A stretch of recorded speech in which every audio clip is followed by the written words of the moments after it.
Oh yeah, what's going on, ladies and gentlemen? You know what I mean? Welcome to the first playoff edition of B-Ball Avenue with Coach Fa. I plan on getting involved with a lot of the playoff implications and what's going on in that world. But this show is actually, we're going to be talking over the course of the summer WNBA, Big Three, the Elam tournament, all kinds of great stuff over here. So this is all basketball all the time. B-Ball Avenue. Welcome.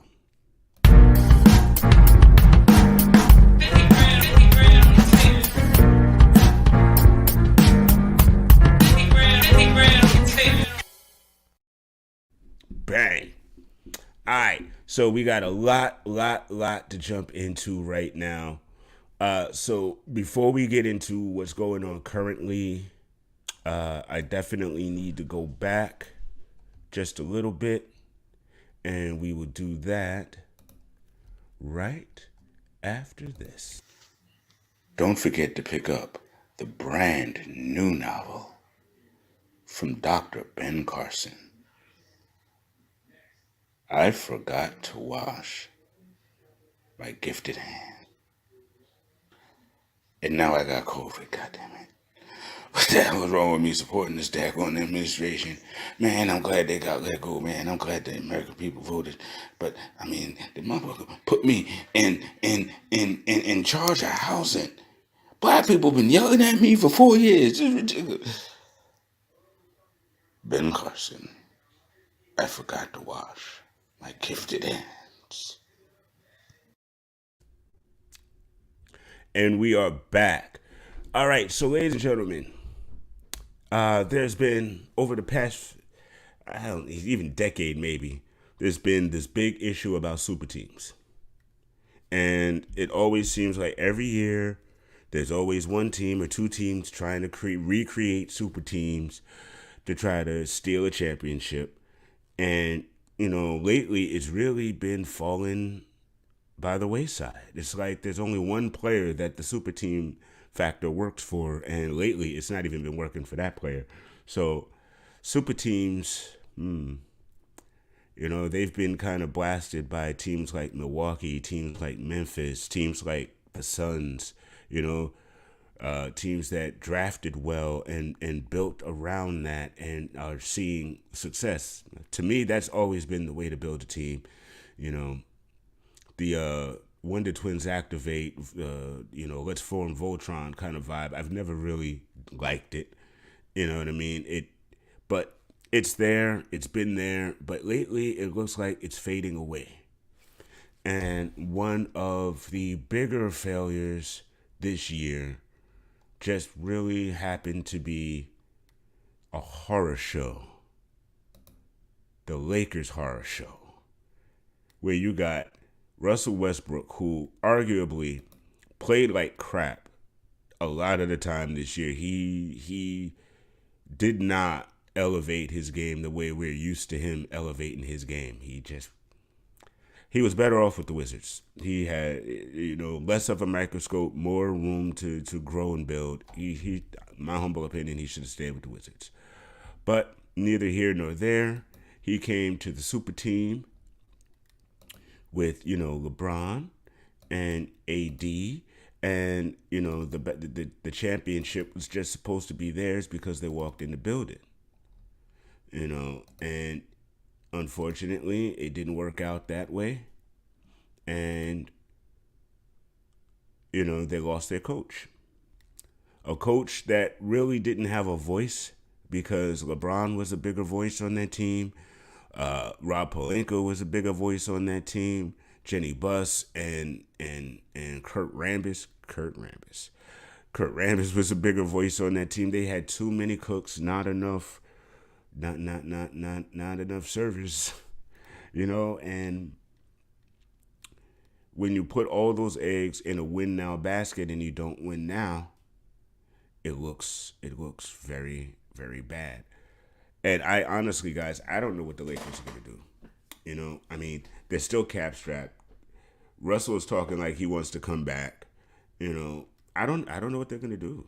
They just don't have the flexibility to be competitive. If Russ continues to play like he's playing, if AD continues his injury tour, and honestly, LeBron is 37 going on 38. He already had injuries this year. That's going to continue. Father Time is undefeated. And that's just the reality of it. So I don't know what the Lakers are going to do, but I know that this season was not what they wanted. They didn't even make the play in, guys. Epic fail. Epic fail. All right. So with that, we will continue on. We definitely have more going on in the show. I've got K. Lou with a WNBA draft update. So after this commercial break, we'll come back and we'll hit you with that. Thank you for tuning in to B-Ball Avenue, guys. From the producers that brought you Casino Royale and Pulp Fiction to new Interstellar Merge, we're talking Doctor Strange level crossover type jump off in here. Jules Winfield and Vincent Vega in Casino Royale with cheese, mother sucker. Coming soon this April, No, not April. No, it's coming in June. No, it's coming in July. Matter of fact, it's coming when it comes. You just go to the theater for we come find your ass.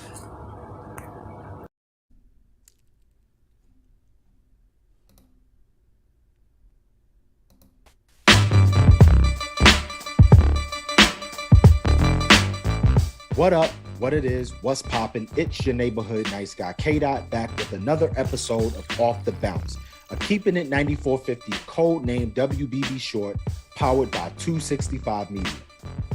Last week marked another installment of WNBA draftees embarking on their journey to being professional athletes, and the women who were drafted didn't disappoint.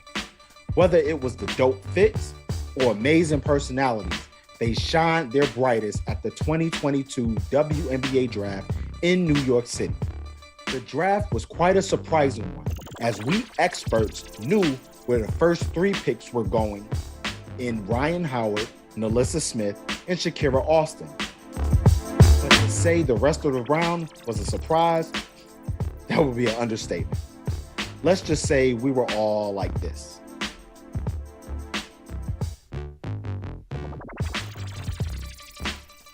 So, the rest of the first round went as follows. At number 4, the Indiana Fever selected Louisville. Number 5, the New York Liberty selected Nyara Sabally out of Oregon. At number 6, the Indiana Fever selected Lexi Hall out of Stanford. At number 7, the Dallas Wings selected Veronica Burton out of Northwestern. At number 8, the Las Vegas Aces selected Maya Hollinshed out of Colorado. At number 9, the Los Angeles Sparks selected Ray Burrell out of Tennessee. At number 10, the Indiana Fever selected Queen Egbo out of Baylor. At number 11, the Las Vegas Aces selected Kirsten Bell out of Florida Gulf Coast. And at number 12, the Connecticut Sun selected Nia Clouden out of Michigan State, rounding out the first round. Now, of course, the biggest surprise will probably be Lexi Hall going number 6 to Indiana. But my take is the Aces taking Maya Hollinshed at number 8. She's an incredible talent out of Colorado, but no one expected her name to be called at 8. But it was, and it's all congratulations to her. More surprises, you say? How about national champion point guard Destiny Henderson going number 20 overall to Indiana? We didn't expect her to drop so low. Many said that she was a first round talent, but I'm sure with the opportunity she's going to get in Indy, it will be well worth the motivation. Moving on to some of the most exciting things that came out of this year's draft, namely the mid-majors. Out of 36 players selected, 7 came from mid-major schools. An incredible feat, as it shows that basketball is diversifying in talent, and that said talent is coming from everywhere rather than your traditional powerhouses. More importantly, I have to congratulate the first HBCU player taken in 20 years. That is Amisha Williams-Holiday out of Jackson State, as she was the 25th pick taken by the Indiana Fever. Now, I will say that with this draft being what it was, some would say head-scratching, the teams went with their needs rather than the best player available, which is respected. But I do believe that the order could have been shuffled a little bit. I'll just say this about this year's draft. A lot of teams, I guess they played their big joker early, and most of them cut their partner instead of just laying off and allowing the board to play itself organically. Well, I guess that's how the cards were played. Well, that's all the time I have for today. Make sure you check out Keeping It 9450, codename WBB, on all of our socials. That's at Keeping It 9450 WBB on Instagram and Twitter, and listen to our podcast, Keeping It 9450, codename WBB, on Apple Podcasts, Spotify, or wherever you consume your podcasts. I'm K-Dot signing off, and until next time, love is love. Peace.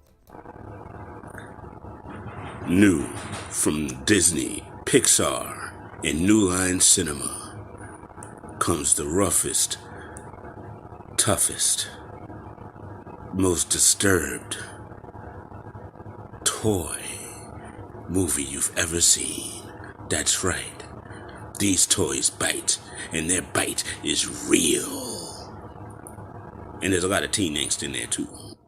We have The Lost Toys, starring Andy, Yo, and Buzz. Good morning. It is the Requiem, 'cause we bite, of the Brooklyn Nets. The Requiem of the Brooklyn Nets. Okay, listen. They are the safest franchise that I've seen, because it's almost like they're not even in New York. Because the epic meltdown that happened yesterday, if this were the Knicks, it would be everywhere. You wouldn't be able to breathe by this morning. And those interviews, those post-game interviews last night, man, if I was a Net fan, I would be livid. Because between Kyrie wanting to manage the team for the future and all this other stuff, no one has taken accountability.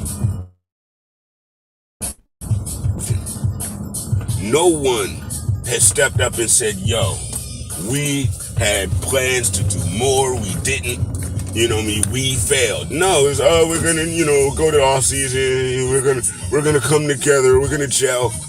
Gelling and coming together. Gelling and coming together from a guy who didn't play all year. Mandates be damned. It's the law at the time, so I don't want to hear nothing about the mandates. Everybody knew about the mandates. The only person on that team that did not play was him. That's all I'm going to say about that. You know what I mean?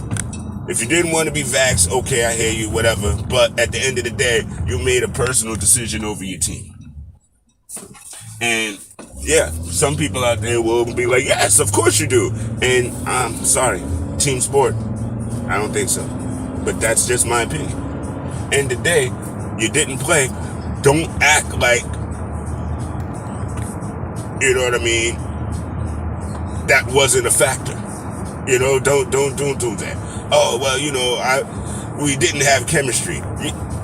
How did you not have chemistry? Didn't you and KD play on that team last year? Didn't you? You know what I mean? So I'm just really freaking perplexed about this chemistry thing. Like, y'all were together already. I mean, trading, and that's just that. Trading Jared Allen was stupid. It was stupid. I don't know why y'all did it. You know what I mean? For James Harden, who isn't even here anymore. Hilarious. And then you bring James. And then James sees that Kyrie is out, and it's like, what is this? He sees you ain't got no coaching. He's like, what is this? And then you send him to Philadelphia for another troubled youth who never suited up for you this season. Well done. Well done. And then you got one of your star players talking about, he, KD, Joe Tsai, and Sean Marks are going to manage this team for years to come. Your fans wanted to win a championship. Where's that at? Y'all built this super team. Y'all got rid of coaches, great young players that were turning in stuff, all so that y'all could win something that y'all in 2 years have epically failed at even getting close to. Got knocked out in the second round last year, knocked out in the first round last year. For all that noise, trying to fight to get into the play-in and everything, y'all won 0 playoff games. Come on, man. Come on, man. I don't know what they gonna do, but Ben Simmons, I don't see him being a part of their future. I honestly don't. If they were wise, they would trade Kate, they would trade Kyrie, get a first round pick, something for him, get some assets for him, and look at KD and like, listen, man, this is your team. We want to win a championship. We believe you can win us a championship. We're going to surround you with people that can do it, that can help you do it. Seth Curry, they need. I'm glad Seth Curry is on that team because, they need him. They need him there. But, Drummond, I don't know. As constituted. I know KD played very well last night. I know that, and I'll give him that. You know what I mean? But in the day, what I still did not see from anyone on that team, either him or Kyrie, and I honestly don't think I will ever see it from Kyrie, I didn't see that Mamba mentality kick in. Game is on the line. It's close. You're right there. Boston is throwing it away. Their main guy Tatum fouls out. Y'all got a chance. Y'all got a chance. What do? What do? You lose the game is what you did. And there was no somber remorse or nothing during that post game. And just honestly, man, I don't know how y'all can survive like that. You know what I mean? I don't know how y'all can survive like that. You know what I mean? Y'all, if I were the Nets fan base, if I was a Net, I would be I wouldn't be disappointed. I would be livid. Not just at the performance in the playoffs, but the post-game reaction. There was no passion. There was no anger. There was no, competitive spirit. There was no fire. It was, it happened. It was unfortunate, but, everything was against us this year. No other team faced what we had to face this year, even though that's a lie. And, it just felt like, oh well, we'll go to the summer and there it is. And I really didn't feel like they put themselves in the position of the fan base like at all. And I'm just being honest. I don't have anything against the Nets personally, and everybody from Mike Bisiglia on down. No, I don't view this as a rivalry between the Knicks and the Nets at all. I feel like it was when they was trying to make it a rivalry, it's a forced rivalry. And at the end of the day, as I said, if the Knicks were the ones to have had that epic fail, it'd be all over. There'd be just no breathing right now. So the fact that I don't see that, and the fact that, the Nets are where they are, and they're not the Knicks. They're not the number one team in New York. It's just what it is. I'm not going to go there with gentrifying and all that other stuff they was talking about. But listen, We know what it is. The team in New York is the team in New York, and it starts with a K, not an N. It's just what it is. But what they, I mean, what's to look forward to next season? You know, if they don't blow it up, what's to look forward to? But more of the same. This is 2 years now. We know what this looks like, and it doesn't work. You know, it didn't work. So that's what tells me that it won't in the future. You know, it didn't now. It didn't last year. I don't know, man. I just want more from players. You know, more fire, more competition. You know, because again, it seems like they get paid all this dough, and it's like they don't. I don't. I'm sorry. It felt like they didn't care. It did. It just felt like they did not care whether they lost. They chalked it up already. They had a feeling they was gonna lose, and oh well, it happened. Now let's just move on. Wow. I mean, and if Net fans, if y'all cool with that, cool. Then I don't have nothing to say about it. But as a fan, that if I was a Net fan looking at that team, believing we could win a championship, for this to happen again, my faith in that team winning a championship would be severely wavered. So again, I don't know what they're gonna do next year that's different.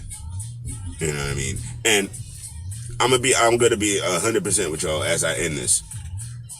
The COVID thing, the mandate, the fact that he was gone half the season doesn't matter in the playoffs because he was there and he played.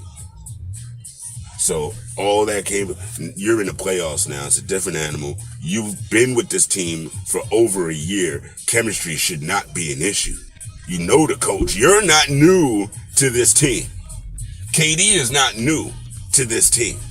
So y'all's leadership should have been able to affect the new guys. Coach Vi, my Brooklyn Nets update, back to Bebo Ave.